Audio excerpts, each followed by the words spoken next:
What is happening, guys? Welcome to FPL Tactics, where we look to master the beautiful game of FPL. What an absolutely brutal game week it's absolutely been. Right now, actually, as we speak, Palmer's went and scored a hat-trick within about 15 minutes, which is an absolutely incredible effort for him. I think it's 2 hat-tricks in the space of 3 games. So that is absolutely incredible. But this is such a hard video to record just because it's been such a brutal game week. I will get into it in a minute, but we're going to go into game week 33. What does that look like? As painful as it's going to be, I'm here. I'm going to tell you all about it. You can learn from my mistakes. Don't ever trust Man City players, that's for sure. We're going to look at captains and also free hit drafts. I've got a couple of drafts. I've changed a few players as well, just because there's quite a few injuries that has been happening as well. So once again, please like and comment on the video. Please also make sure you smash that subscribe button as well. My name is Joe. Let's get into it.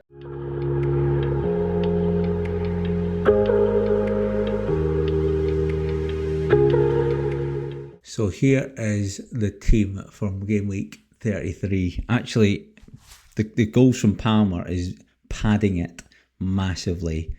This is an absolute monstrosity of a team at the moment. I mean, where do I even begin? The thing is, right, I predicted the right things. I knew there was going to be goals in Luton, 5 goals. And that's why I wanted to get De Bruyne in. I already had Foden in, so the news about Foden not playing and blah, blah, blah, that doesn't really matter to me because I'd already had him in. But the decision was to get to get De Bruyne and Haaland in for this game week, which I got one of them right. But you would expect, if anyone told you that Man City scored 5 goals, you'd expect, and De Bruyne played pretty much 80 minutes or so, you'd expect De Bruyne to get at least an assist or a goal out of that. But absolutely nothing. In fact, you know what? He got a yellow card as well. Thank you for that, De Bruyne. Some man. And just to top it all off, with Foden not playing, I've got Romero on the bench to bring on a -1, as well as I took a -4 to get De Bruyne and Haaland in. So, I mean, it's pretty brutal, to be honest. Absolutely brutal. What's even more annoying is that the other thing I was thinking of doing was keeping Salah and bringing in Haaland and Anthony Gordon in. I'd replace Maddison with Anthony Gordon. That would have made a huge difference to my game week because I'd have had obviously Gordon's double and Haaland and Palmer in there now as well, which would have made a huge difference. But it is what it is. This is just FPL, guys. A brutal game week. So let's go through it. NATO, obviously no points. Just obviously no even any save points. Just a brutal game. I can't believe Arsenal got beat 2-0. Gabriel again with his yellow card, obviously with 0 points. Emerson 1 point as well. Saliba, it's just so painful to even go through this. De Bruyne. I mean, Maddison and Son, I have to keep them. Because I've got the doubles coming up. I do feel like, I'm trying to be really positive about this. I do feel like Liverpool, Arsenal and Tottenham will come back with a vengeance over the next couple of game weeks. And I think the Tottenham players, a lot of people will have got rid of them just because of the bad performances going on and so on, which makes them kind of differential for the upcoming game weeks. So I'm hoping that that's the case and they go big over the double game week, and then I have a little bit of a differential with them. And Haaland, thank goodness he got the captaincy points. I did actually have the captain on De Bruyne until about an hour before the deadline. I am so glad I put that because that would have been absolutely horrific. And then Tony, I don't know what is going on with Tony. It's so frustrating because he's got great fixtures. I just don't understand it. He needs to be playing, but thankfully he's not my problem for the game week 34 because I'm free hitting. But this is just absolutely horrific. I've basically dropped at the moment about 70,000 places in the rankings. Yeah, it's so depressing. It's so depressing. But I'm seeing the positives. I've got a good, exciting game week coming up, and also I'm hoping that my Tottenham players do become differential, because everyone will got rid of them because they're so rubbish, and they're going to go big. That's the only silver lining. I don't even know if that is a silver lining, but there you go. That's what it is. I want to get off this now because it's just horrific. Let's have a look at the 3-hit drafts. So this is my first 3-hit draft that I've put together to give you a have a look at. Obviously, I've shown this in previous videos, but I just wanted to, I've only changed literally one player in it, but let's just go through it very quickly. Pickford in goal, Forest against Liverpool. We're hoping for save points. Obviously, after tonight's performance with 3 goals in the first 15 minutes, I am actually quite tempted to have NATO in there from Bournemouth. More because actually, I don't have anybody in this team playing against Bournemouth. Apart from, well, actually, that's a complete lie. I'd have Wolves players. But either way, if I feel like Wolves are not going to do as much damage as maybe like a Liverpool, if they do go big and score like 5 goals, then that's pretty horrific for Pickford, even if he does get save points or a clean sheet against Forest. Whereas there may be a chance that it's low scoring games between Villa and Wolves for Bournemouth, and he gets away with save points. He might even get away with a clean sheet as well. So I am tempted to have NATO instead of Pickford in that one. Obviously in defence we've got Trent Alexander-Arnold. He is a huge differential. Nobody will have him in their team really. But I am keeping a close eye on what the Atlanta game is going to look like. He came on. They do have injuries now with Bradley, so there is actually a good chance he's going to get some good minutes. And if he is the player that he was before injury, there's definitely a good chance he'll be involved with some assists and a goal possibly, which would be incredible. There is a risk to it because obviously we don't know what players are like when they come back from injury. Anything could happen. And he hasn't had a full match yet even.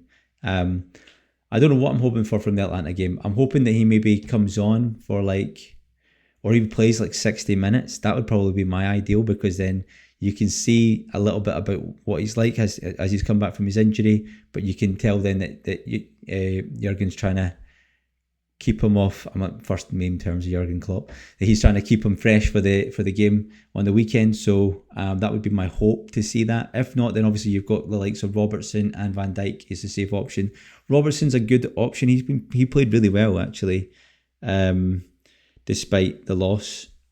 He's looking lively, so he could be another option there instead. Ait Nouri, I'm really happy with. I know that NATO's injured, and he actually, Ait Nouri in some cases sometimes plays that number 10 role. He's just going to be super attacking. I think he has to be in the squad. Ben White, I've really liked.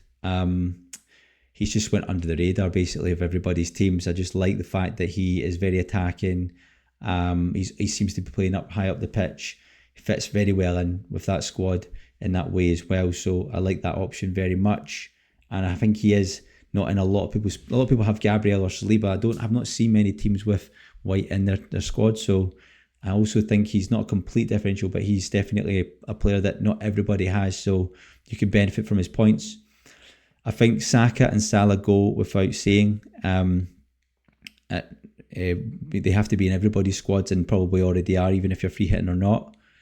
I did actually have Odegaard instead of Havertz in this draft, but I think Odegaard had a knock. I think Odegaard will still play, but I think given that last game, Havertz is going to play further up the pitch as a number 9, and he suits that role so much better.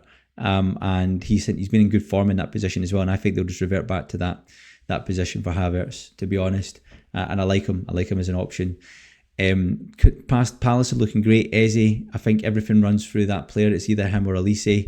So I think he's a good option. Again, I've not seen many teams with Eze in it, so he could be a differential. As well as Sarabia, I had NATO in instead of Sarabia, but again, Sarabia's been playing really well. He's on penalties when Cunha's not on the pitch, so could be another good option as well. Darwin and Solanke. I mean, obviously Darwin is just such a frustrating player, but as a punt and a free hit, he could go big against likes of Fulham and Everton. Fulham have just won a game, so usually after that they have a terrible game. So I'm hoping that Darwin's going to capitalise on that. He could not play both games. He could play at least one, but given the performance and maybe the likes of Jota coming back from injury, that would be interesting to see. If he does keep his spot, I do think he will get good minutes though in both games, so he's definitely worth having in there.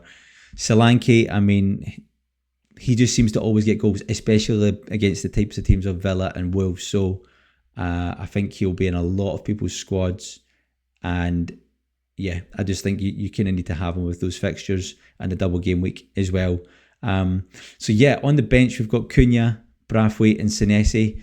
Again, you could, I think if you were playing NATO in goal, I don't know if I would play Senesi to have double Bournemouth defence, but yeah, Cunha could be an option. He's been looking really good. He got the double obviously as well, so you could actually play him, Cunha over Sarabia, and play like a 3-4-3 as well. So there's some flexibility to this, and it's got a healthy bench as well. So yeah, that's basically the first free hit draft. Let's have a look at the next free hit draft. This is a more aggressive looking free hit draft. So I've got Pickford in goal, Senesi. The reason I've got obviously Senesi there as well is just because we don't have obviously Trent Alexander-Arnold.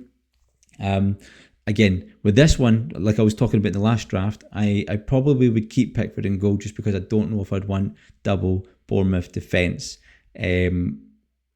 Maybe I would. It could be differential, but I just don't know if I'd trust it. But yeah, Senesi, Aït-Nouri and Munoz.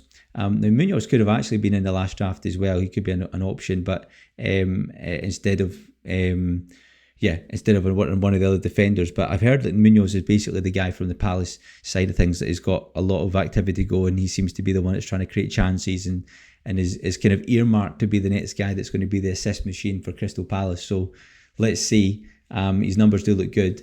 But the midfield is what I get really excited about in this pick. Saka, Salah, Odegaard, Havertz and Jota. You've basically got, obviously three Arsenal attacking players. I do think Odegaard's going to get lots of minutes over those two games.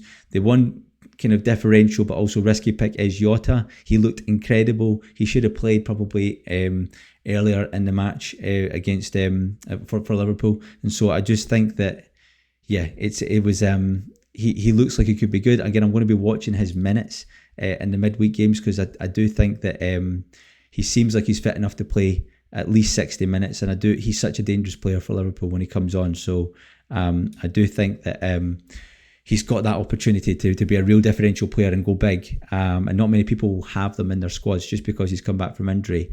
Obviously, there is a danger of going a little bit too differerential with your free hit, but I feel like to bounce back from this red arrow, I really want to get back into the green arrows. But I want to get back into that top 100k, and I really need a big shift, big swing.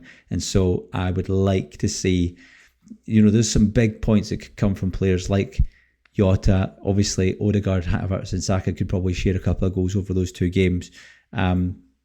As well. You've got Darwin and Solanke up front like the last draft as well. So I do think this is an interesting one. It's ultra attacking, and if Liverpool and Arsenal go big, you've got a lot of the players in there that could also grab a lot of those points. So that's a super exciting draft as well. I'm curious to know your thoughts on these drafts. I know obviously it's quite similar to some of the previous videos, but it'll be interesting to see who else you would add in to try and make these better. But yeah, it's been a brutal game week for me, so this was a tough video to get out, so please give it a like and a subscribe, and I will catch you later, hopefully with a green arrow. I'm not cutting this quiff until I get a green arrow, that is for sure. So catch you next week.